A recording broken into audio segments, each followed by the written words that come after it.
Hello everybody, welcome back to another video. Today I'm trying out a different format, and that is that I'm going to commentate over the video as it's playing instead of doing a live commentary, because I think I can give a little bit more insight as to what's going on, and it's quite hard to commentate live. And so we have a lot going on today. There is a lot that happened. We got two races in this video actually. The first one was full of a lot of stuff, as you're going to see here in a minute, and the second one was probably my best ever GT3 drive. So let's go ahead, let's jump right into it. This is the race start right here. There was a lot going on in the qualifying session. I screwed up one of my laps. I actually got tapped from the rear there, if you saw in the mirror. But yeah, I screwed up one of my laps, didn't qualify as good as I could have. And we started out P6 here, which was a little unfortunate, but it is what it is. So going to have to fight our way up through the field on this one. You can see somebody in the gravel there, and lots of dicey moves happening up front. We'll see what happens here.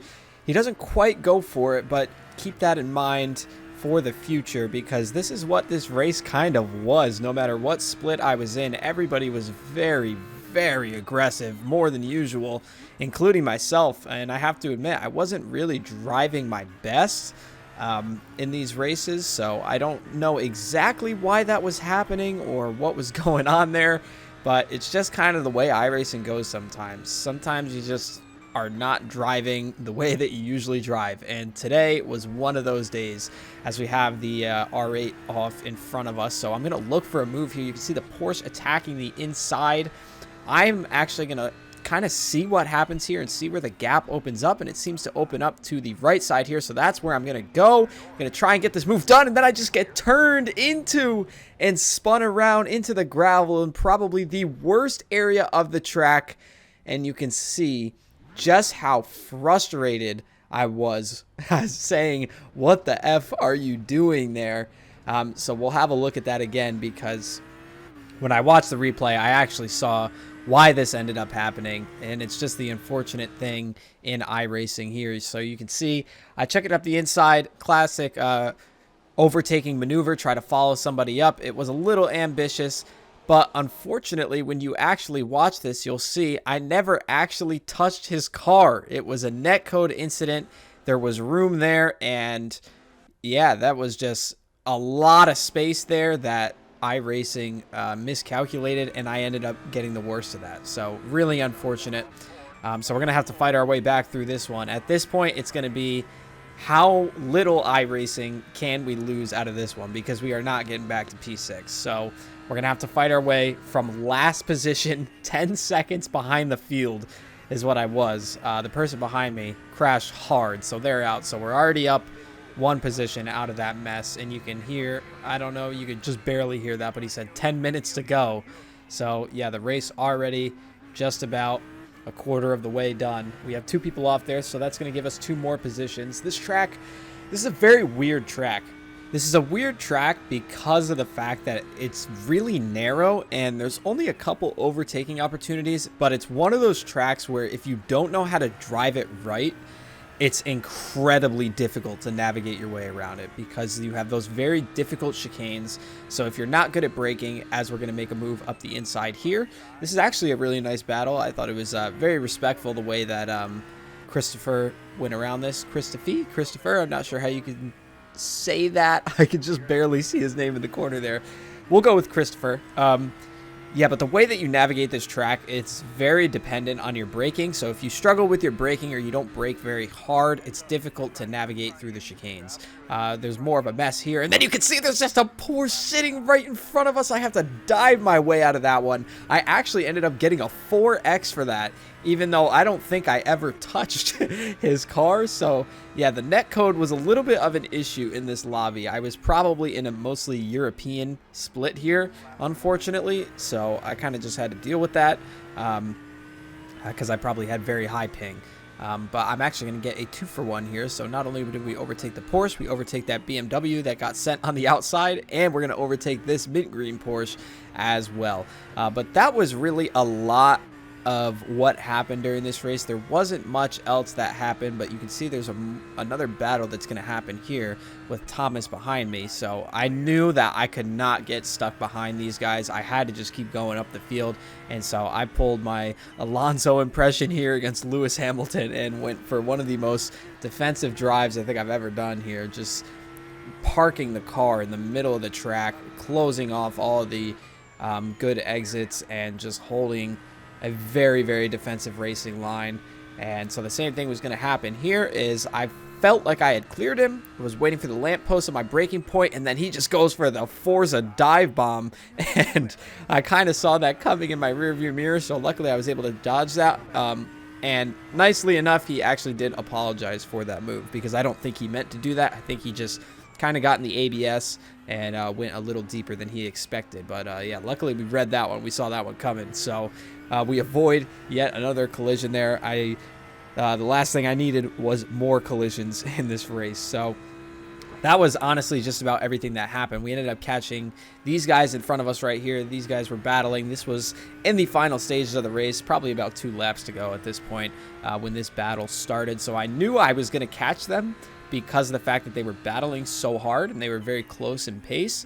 So it was just a matter of when were you going to pick the right opportunity to overtake them. I thought about it here, but I figured, you know, just analyzing the way that he was driving, I knew he wasn't going to see me there, and it was a bit of an ambitious move. I tried to chuck it up the inside there, so what I figured I would do is wait until the door was wide open and he wasn't ready for it, and then that is when I was going to send my move. So white flag lap here. You can see I've really caught up to these guys.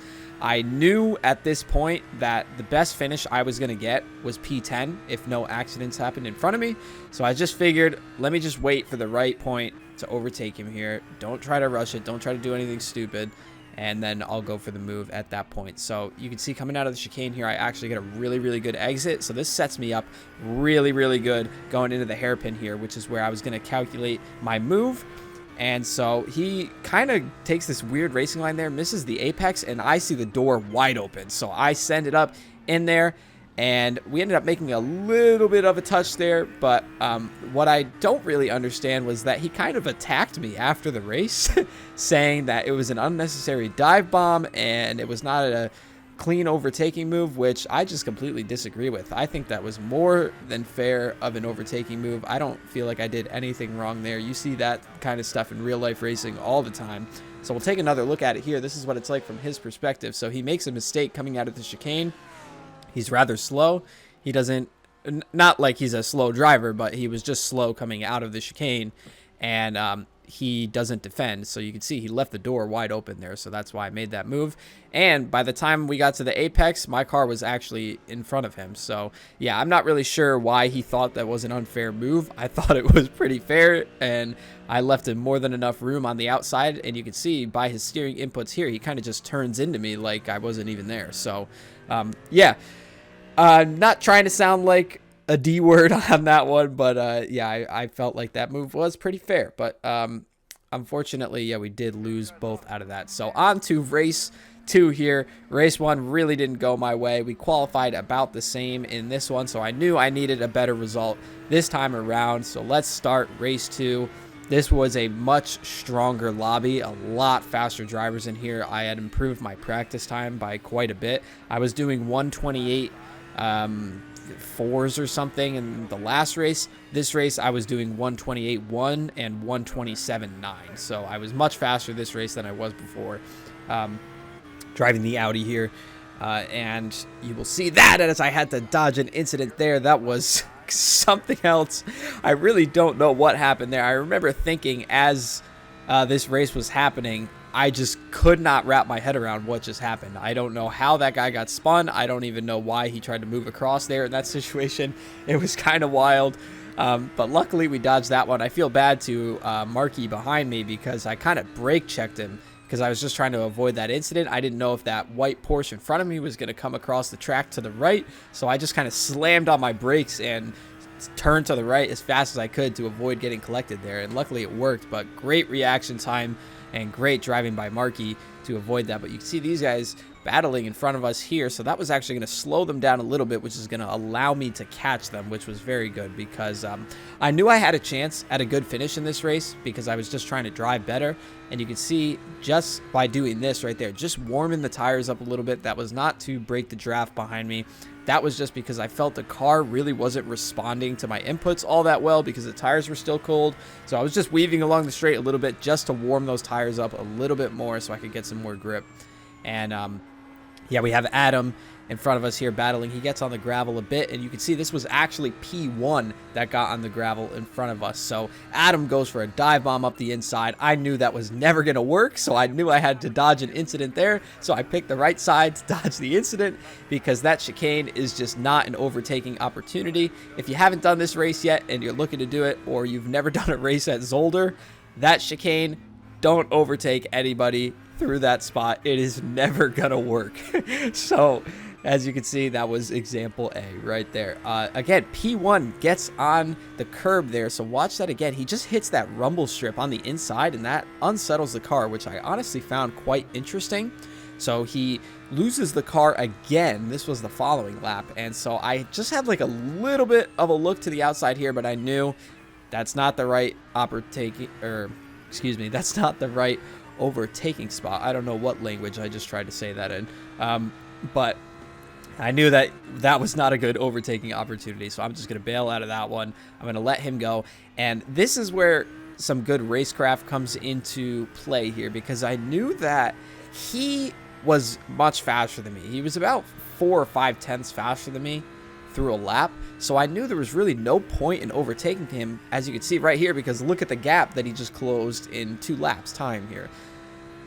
I would not be able to keep him behind. So there's no point in fighting for a position where someone is that much faster than you because you're just going to lose time by trying to hold them behind, where you could gain time by letting them jump in front of you and you creating a bigger gap to the person behind you. Because I knew I was faster than Marky, but I knew I was not faster than Alberto and Jacob in front of me. So that's why I just let him go. I let him continue his race. I knew my race was fighting Marky here behind me. So we were able to get a 2.5 second gap here, which was pretty lucky. And so now I'm going to take you guys around for one of the final laps here because these guys started really closing into each other and they were really battling. So this is the white flag lap. It was all on the line here. I knew these guys were going to get in an accident just by the way that they were driving throughout the whole race. So I was just waiting for when it was going to happen because I didn't know what corner it was going to take place.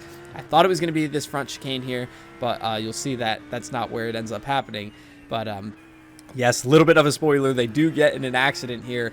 But the point being that they were fighting so hard and so aggressively, really for no reason. They could have easily had a 1-2-3 finish here very cleanly, but they were just battling so hard and kind of borderline black flag driving because they were just weaving like crazy, running each other off the track. Very, very aggressive driving. And you can see here as we go into the chicane, one of the drivers actually gets punted there, and luckily we just came through at the right time where he was rejoining the track and he ends up behind us, so he doesn't end up clipping us or anything like that. So we're gonna get P3 out of that one. And you can as we go to the start finish line here, I'm gonna zoom in on my camera because you can see just how much this means to me. I hit him with the let's go, the let's effing go. I was so stoked on that. I think, I can't quite recall, but I think that was my highest ever finish in a GT3 race before. And this was a really good split too. So we'll take a look at the incident once again here, what happened. This was the first overtaking maneuver that happened going into this corner right here, which I think is turn 3 or turn 4. Might be turn 3. And this is where he tried to go around the outside, and that was just never going to work. There's just not enough room there to make a move around the outside. So if I was him, I would have waited until out of the chicane, maybe get a good exit coming out of the chicane and do what we did versus the Mercedes and try and dive bomb up the hairpin there. So yeah, a little bit of a miscalculated maneuver there. I would not try and make a move around the outside, but this is the race start here. This was our battle with Marky at the beginning. I was just trying to hold the inside here, explain a little bit of my thought process. you know, close him off in turn 1 and then hold the inside for turn 2, and then that way we can get the inside for turn 3. But that was the incident that happened there, where I had my massive brake check on Marky there. Again, did not intend to brake check him or anything. I was just trying to avoid an incident. So this is what it looks like from his perspective here. So yeah, he did an amazing job to get out of the way of that one, and luckily we didn't even get any incident points out of that, which is crazy. So yeah, we'll just follow him through the rest here as I end off this video. Thank you guys so much for watching. Sorry for the lack of videos lately. I've just been focusing on the main channel, doing stuff like that. I was away for a while, so I didn't really get much of a chance to sim race, which unfortunately means I missed a lot of the IndyCar races. So I don't know if I'll finish the season. A lot of the races haven't been getting great participation recently, so there's really no point in competing if the races only have like 5 or 6 people in them. So yeah, that is going to be it for this video. I'll be uploading more races every time I do them. Be sure to like, comment, subscribe if you haven't already, guys. Thank you so much, and I'll catch you in the next one. Peace out.